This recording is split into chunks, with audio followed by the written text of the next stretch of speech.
이제는 전공정의 설계도 중요하지만 후공정의 어드밴스드 패키징 기술 자체가 중요하다는 게 바로 이 부분이 되겠습니다.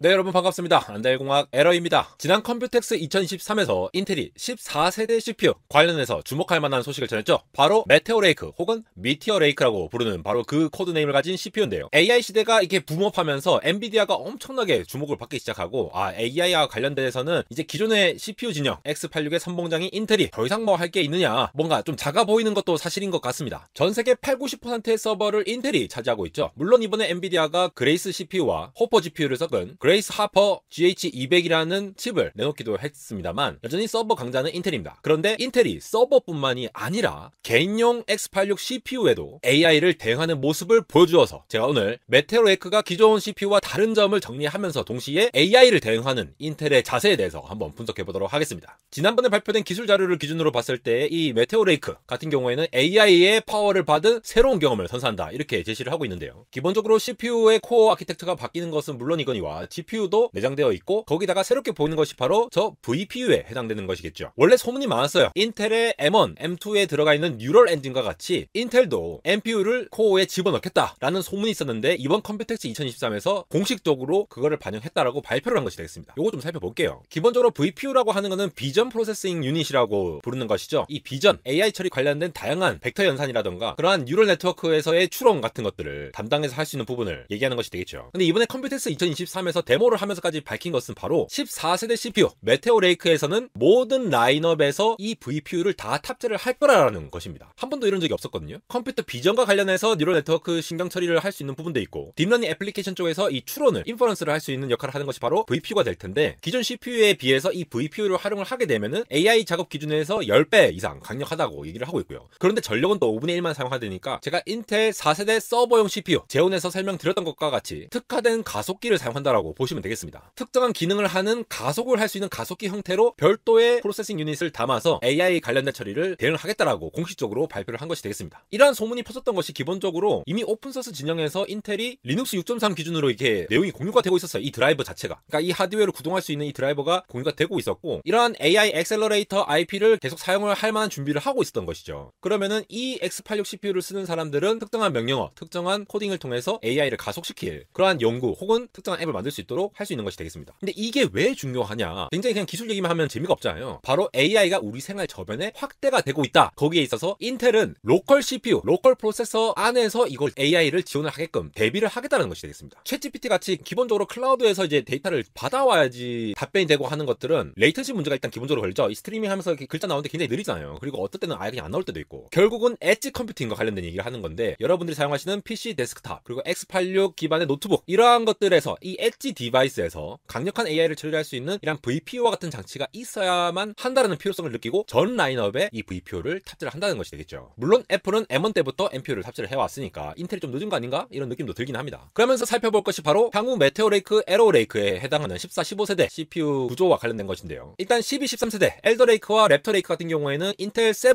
공정에서 개발이 됐었죠. 근데 메테오와 에로 레이크로 가면은 인텔 4 공정과 인텔 20 옹스트롱 공정. 그런데 여기 잘 보시면은 익스터널 N3라고 돼 있잖아요. N3 어디서 많이 들어보시지 않았습니까? 바로 TSMC 공정입니다. 그렇습니다. 메테오 레이크 때부터는 마치 인텔 4세대 제온 CPU 사파이어 레피즈처럼 이 소비자용 CPU 같은 경우에도 여러 가지 블락을 멀티칩 구성으로 해서 제일 코어가 되는 컴퓨팅 타일 같은 경우에는 인텔의 공정을 사용하지만 나머지 같은 경우에는 TSMC에서 맡겨서 이걸 나중에 어드밴스드 패키징 기술로 결합을 해서 만들게 됩니다. 지금 보시다시피 이렇게 타일 구조로 되어 있는데요. SoC 타일, IO 타일 이런 부분들이 있고 CPU 타일이 별도로 이렇게 구성이 되어 있죠. 그러면 여기서 제일 중요한 것이 타일끼리 각각을 만든 다음에 얘들을 제대로 잘 붙일 수 있는 기술이 있어야 되잖아요. 그게 바로 인텔이 일찍이 사용한 EMIB 기술이라던가 포베러스 3D 기술을 활용한다는 것인데 이 부분도 좀 설명드리도록 할게요. 일단 컴퓨텍스에서 시연된 데모 영상을 보시면은 저기 인텔이라고 노트북에 스티커가 붙어있는 거 보이시죠? 뭔가 스타일로 봤을 때는 뭐 에이서나 에이수스가 아닐까 싶은데 노트북에다가 메테오 레이크 시연 제품을 넣어가지고 저렇게 스테이블 디퓨전을 이용해서 AI로 이미지를 생성한 것이 되겠습니다. 그런데 여러분 이게 서버를 이용한 게 아니라 그냥 노트북 로컬에서 돌린 거예요. 그러니까 서버에 있는 것들을 이용하지 않더라도 AI 연산을 그러니까 추론을 할 수 있도록 있도록 한다는 것이 되겠죠. 학습, 흔히 트레이닝이라고 부르죠. 그리고 추론, 인퍼런스라는 부분은 이제 별개의 부분인 거 아시죠? 학습은 어마어마한 데이터를 막 해가지고 그야말로 뉴럴 네트워크 상의 파라미터를 찾아가는 과정이고요. AI 모델에서. 그리고 추론이라는 거는 다 되어 있는 상태에서 어떠한 결과물을 뽑아내는 과정이니까 엣지 디바이스, 이런 노트북이나 스마트폰 이런 디바이스에서 가장 빠르게 필요한 부분이 바로 추론이라는 부분이 되겠죠. 메타 같은 경우에도 앞으로 영상이라든가 AI 관련된 것들을 추론하기 위한 커스텀 칩을 제작을 한다라고 알려져 있죠. 컴퓨텍스 데모에서는 이제 P코어와 E코어 합쳐서 22개의 스레드를 지원하는 노트북용 메테오 레이크를 설명을 하고 있습니다. 자꾸 이런 걸 하는 이유가 뭡니까? 기존의 모놀리식 구조, 그러니까 칩 하나의 다이로 계속 면적은 커져가잖아요. 공정 기술이 아무리 발전되더라도 칩 면적이 커져가고 이 안에 들어가 있는 트랜지스터는 어마어마하게 많아집니다. 그러면 제가 예전에 늘 말씀드렸듯이 웨이퍼에다가 하나의 칩을 구성하는 그 면적이 넓어지면 넓어질수록 그 위에 이물질이라도 하나 똑 떨어지면은 그거 바로 불량이잖아요. 그러니까 이제 한계가 온 거예요. 그래서 마치 AMD가 일찍이 지향을 했던 것처럼 칩넷 구조, 멀티칩 구조로 이렇게 발전을 하는 방향으로 틀었고, 그거에 대한 첫 번째 소비자용 CPU 형태가 메테오 레이크 14세대 CPU라고 하는 것이 되겠죠. 그래서 올해 가을 겨울쯤에 메테오 레이크 노트북부터 먼저 출시가 된다고 합니다. 이건 조금 특이하죠. 원래는 항상 데스크톱용으로 일반적으로 먼저 출시를 했는데 뭐 아직 좀 뭐가 제대로 안 될 수도 있고 좀 뭐 연기 소식도 있고 하니까 그런 부분이 있을 것 같고요. 더군다나 TSMC 같은 경우에는 지금 요즘 3나노뿐만이 아니라 이미 4나노, 5나노 같은 경우에 너무나도 물량이 많이 몰리고 있다고 여러 외신에서 전달하고 있죠. 그러니까 일단 3나노가 너무 비싸게 받고 있고 TSMC가 또 최근에 또 가격을 올린다고 얘기를 하고 있습니다. 그러니까 막 팹리스 애들 열받았겠죠.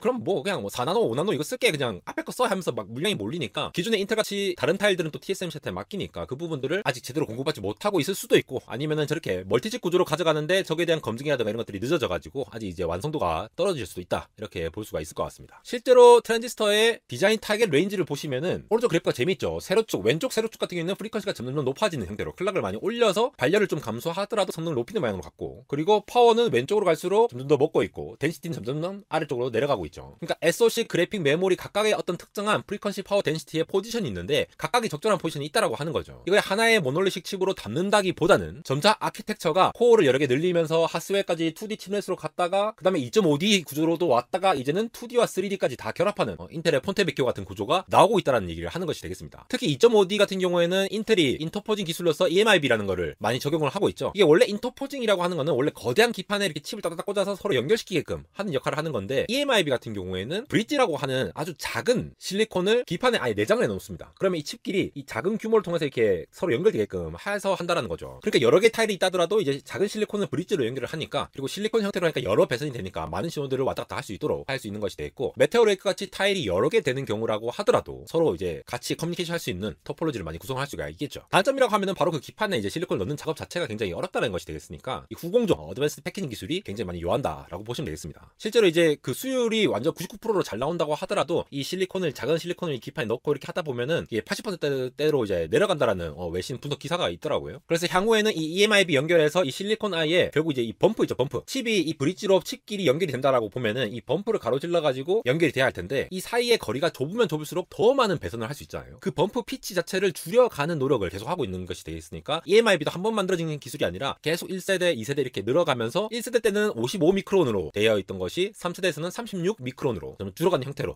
개발을 하고 있다고 합니다. 여기에 더 나아가서 이제 포베로스 얘기를 안 할 수가 없는데요. 이건 쉽게 말해서 AMD가 이제 3D V 캐시라고 SRAM, 그러니까 캐시를 위에 딱 적층을 할 수 있는 구조로 했죠. 이 두 개 칩 있으면 그 위쪽에 딱 붙이는 기술을 이용했는데, 이게 그냥 붙이기만 하면은 뭐 됩니까? 붙인 상태에서 이게 신호가 왔다 갔다 해야 될 거잖아요. 마찬가지로 인텔도 3D로 이제 적층을 하는 포베로스 패키징이라는 신기술을 사용을 하는 것이 되겠죠. EMIB 같은 경우에는 2D 입장에서 이제 옆으로 연결을 한다고 하면은, 궁극적으로 포베로스 같은 경우에는 3D로 계속 칩들이 연결해도 뭔가 될 수 있도록 이렇게 하면서 무어의 법칙을 극복해 나가는 새로운 형태를 제안을 하는 것이 되겠습니다. 옆으로 연결하는 것보다 위로 딱 연결하게 되면은 일단 데이터가 왔다 갔다 하는 경로 자체가 짧기 때문에 레이턴시가 일단 줄어들게 되겠죠. 근데 문제는 이게 칩끼리 이렇게 번딩을 해야 되기 때문에 기본적으로 열을 가해야 되고 전력도 이제 많이 소모가 되기 때문에 그러한 부분에서 설계 난이도가 굉장히 높다라고 보실 수가 있습니다. 그래서 인텔이 계속 뭐 파워 비하 이런 얘기를 하잖아요. 그리고 TSV 실리콘 비하가 이제 통과하도록 구멍이 나 있는 그 비하 부분, 그 부분에 통해서 전력을 짱짱하게 공급할 수 있는 거를 계속 고려를 하는 이유가, 적층을 했을 때도 얘들이 파워를 안정적으로 공급하고 전력 문제가 없이, 그리고 발열 문제가 없이 하는 공정과 설계 기술이 필요하다라는 것이 되겠죠. 그리고 더 많은 밴드위스를 지원하려면 앞으로도 더에게 미세하게 잘 컨트롤이 가능한 그런 설계 구조가 필요할 겁니다. 그래서 포베로스가 있고, 포베로스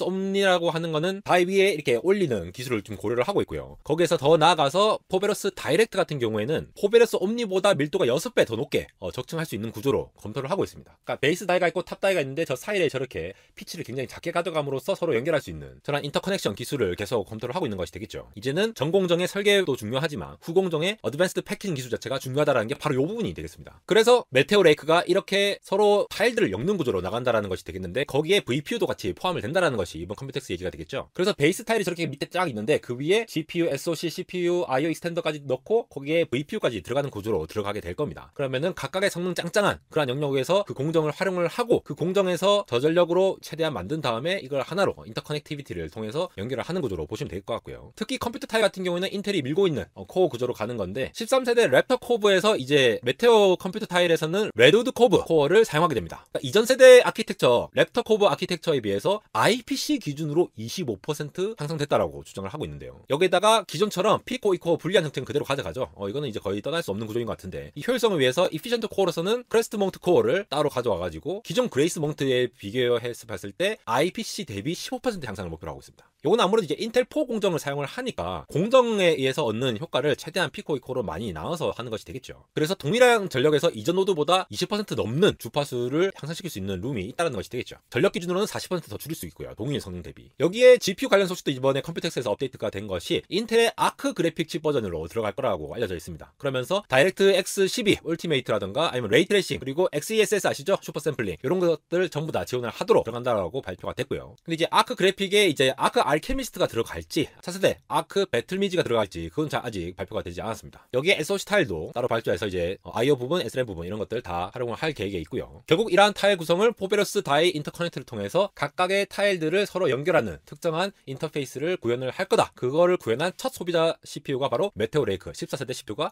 될 거다라고 하는 것이 되겠습니다. 그래서 저 연두색 부분을 기존의 모노리식 구조보다 훨씬 더 높은 수준으로 끌어올릴 수 있다. 즉 무어의 법칙을 이기고 성능을 더 끌어올릴 수 있다라는 얘기를 하는 것이 되겠죠. 우선 첫 번째 공정에 의해서 인텔 7나노, 인텔 4 나중에 계속 이제 발전을 하면서 클락을 더 올린다거나 성능을 더 올릴 수 있는 여지가 있을 거고요. 그리고 IP 자체 CPU 타일이나 뭐 GPU 타일 각각의 가장 최선에 잘 되어 있는 공정에 맞춰서 최적화하는 부분들 이러한 부분들을 활용하면은 훨씬 더 뛰어넘는 성능을 이룰 수 있다라고 얘기하는 부분이 되겠습니다. 사실 인텔 4 같은 경우에는 아직 한 번도 출시가 되지 않은 거라 가지고 얼마나 공정 안정화가 될지 조금 불안한 면이 있는데요. 아마 이런 포베러스를 적용한 구조는 에로우 레이크 15세대 그러니까 짐 켈러의 유산이라고 부르는 에로우 레이크 세대가 나오면은 뭔가 좀 더 잘 최적화가 되지 않을까 싶습니다. 근데 저것 때는 또 이제 인텔 20옴스토를 쓰기 때문에 정말 갈 길이 바쁘죠. 인텔이 이번 발표를 통해서 보면은 기본적으로 오픈소스 소프트웨어 진영에서 이 에코시스템을 인텔이 계속 지원을 하는 모습을 보입니다. 그래서 이거 많이 써주세요. 개발자분들 AI 관련된 프로그램 만들 때 우리 VPU를 활용할 수 있는 거를 사용해주세요. 이게 뭐냐면은 프로그램 자체가 클라우드에서 뭔가 챗GPT 이런 걸 가져오는 것이 아니라 로컬에서 자체적으로 지원을 할 수 있도록 빠방한 거를 지원을 하게끔 할 테니까 이거에 대한 앱을 여러분 잘 준비하세요라는 겁니다. 물론 인텔이 GPU에 관해서는 뭐